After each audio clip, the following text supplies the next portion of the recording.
22 saksakan tinamo ng 10 taong gulang na batang lalaki sa Rizal. Ang sospek ang kanyang 18 anyos na kapitbahay. Nasa frontline ng balitang yan si Gary De Leon.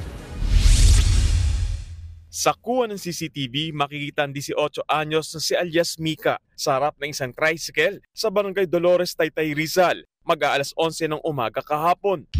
Maya-maya, tumambay siya sa gilid na tila nag-aabang ng daraan.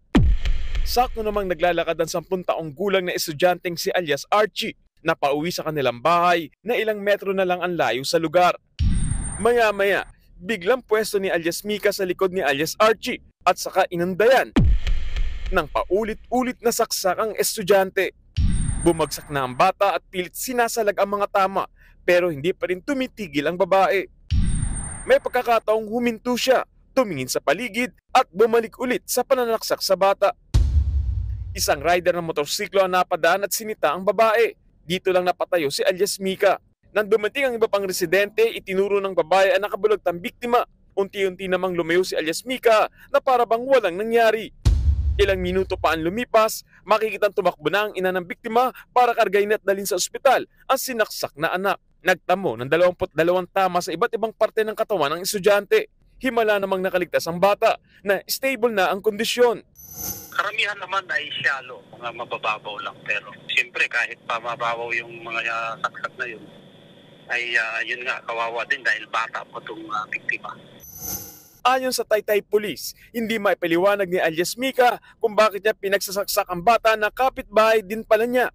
Tulala at nakakaranas daw ng depression ang nanaksak na babae na iniwan pala ng kanyang mga magulang.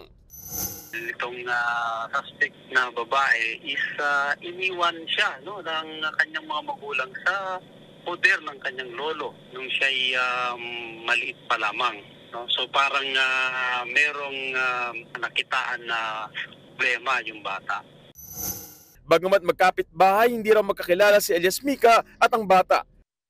Kaya wala raw nakikitang motibo ang pamilya ng biktima para saksakin ito. Sinampanan ng kasong frustrated murder ang suspect at nakakulong na ngayon sa Taytay Municipal Jail.